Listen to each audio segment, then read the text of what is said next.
तो हेलो दोस्तों, आप सभी का स्वागत है आज की इस नए वीडियो में नए टॉपिक के साथ। आशा करता हूं आप सभी बहुत ही मस्त होंगे और अपने अपने पढ़ाई में तेजी के साथ व्यस्त होंगे। तो चलिए इस प्रकार से आज की इस प्यारे से और छोटे से टॉपिक में हम लोग पृष्ठ रसायन के अंतर्गत पेप्टिकरण क्या होता है, पेप्टिकरण का जो क्रिया है वो आखिर क्या होता है, इसको हम लोग डिफिनेशन के माध्यम से बड़ी आसानी से आपको क्लियर करने वाले हैं। ये जो टॉपिक है पेप्टिकरण आपके बोर्ड एग्जाम में 2 नंबर में जरूर से पूछ लिया जाता है, तो आपको इसको भी टॉपिक को तैयार करना आवश्यक है। जितने भी छोटे छोटे टॉपिक है उसको हम लोग इस चैप्टर से लगभग कवर कर चुके हैं। ये हमारा छोटा टॉपिक और है, क्या है पेप्टिकरण, और पेप्टिकरण क्या होता है इसको हम लोग समझ लेते हैं। तो चलिए बिना किसी समय गंवाए इसको समझने का प्रयास करेंगे।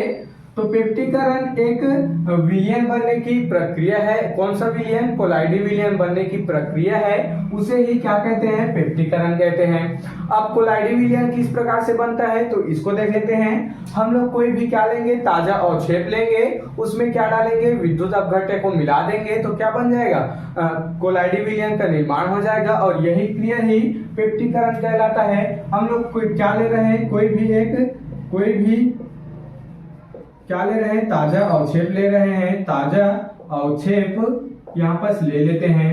अब इस ताजा अवक्षेप में हम लोग क्या करेंगे, विद्युत अपघट्य को मिला देंगे। इसमें क्या करेंगे हम लोग, विद्युत अपघट्य जो पदार्थ होता है उसको मिला देंगे। तो इसमें विद्युत अपघट्य पदार्थ को मिलाएंगे तो किसका निर्माण हो जाएगा, कोलाइडी विलयन का यहाँ पर निर्माण हो जाता है। किसका निर्माण हो जाता है, कोलाइडी विलयन का निर्माण यहाँ पर हो जाता है। और इसी कोलाइडी विलयन के निर्माण की क्रिया को ही पेप्टिकरण कह दिया जाता है।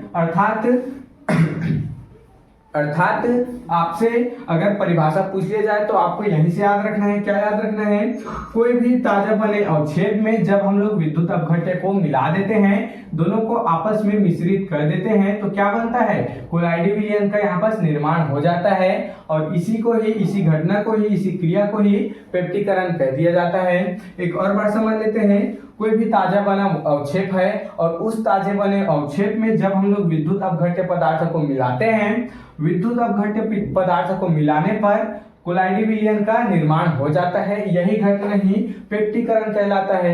चलिए इसी को हम लोग परिभाषा के माध्यम से देख लेते हैं। तो इस विधि में जिस पदार्थ का कोलाइडी विलयन बनाना होता है, अर्थात ये कोलाइडी विलयन बनाने की ही प्रक्रिया है, तो आपको पहले लाइन में लिखना होगा, इस विधि में जिस पदार्थ का कोलाइडी विलयन बनाना होता है उसका हम लोग क्या लेते हैं, ताजा अवक्षेप लेते हैं। अर्थात जिसका हमको कोलाइडी विलयन बनाना है, जिस भी पदार्थ का, उसका हम लोग क्या लेंगे, ताजा अवक्षेप लेंगे तथा उस अवक्षेप में हम लोग क्या डालेंगे, विद्युत अपघट्य को मिलाकर, अर्थात उसी अवक्षेप में हम लोग विद्युत अपघट्य को मिलाकर कोलाइडी विलयन बनाते हैं और इसी बनाने की प्रक्रिया को ही पेप्टिकरण यहाँ पर कह दिया जाता है। वही तो बोला गया है यहाँ पर, हमको इसको इसी से याद कर लेना है। इस जो परिभाषा है, डिफिनेशन है, उसको यही से समझ लेना है कि जिस पदार्थ का हमको क्या बनाना होता है, कोलाइडी विलयन बनाना होता है, उसका हम लोग क्या लेंगे, ताजा अवक्षेप लेंगे तथा उसमें विद्युत अपघट्य पदार्थ प्रवाहित करेंगे। उसके बाद उससे कोलाइडी विलयन का निर्माण यहाँ पर हो जाएगा। यही घटना ही, यही क्रिया ही, प्रक्रिया ही पेप्टिकरण यहाँ पर कहलाता है। तो इस प्रकार से आज की इस प्यारे से टॉपिक में पेप्टिकरण को समझ चुके हैं। आप इसका यहाँ पे स्क्रीनशॉट ले सकते हैं। तो आशा करता हूं कि आपको पेप्टिकरण क्लियर हो गया होगा। अगर आपके जो टॉपिक है समझ में आया होगा तो मेरे इस चैनल को जल्दी से सब्सक्राइब करके बेल वाली आइकन को दबाकर प्रेस कर लीजिएगा, ताकि आपको मेरी ऐसी अच्छी इंफॉर्मेटिव वीडियो और अच्छे इंपॉर्टेंट वीडियो की नोटिफिकेशन सबसे पहले आप तक ही पहुंचती रहे और आप क्लास 12 केमिस्ट्री की तैयारी अच्छे इंपॉर्टेंट टॉपिक के साथ कर पाए।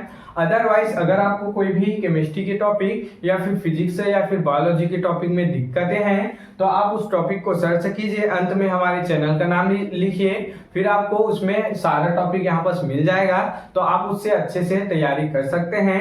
तो चलिए फिर मिलते हैं किसी नेक्स्ट वीडियो में नए टॉपिक के साथ। तब तक के लिए जय हिंद, जय भारत।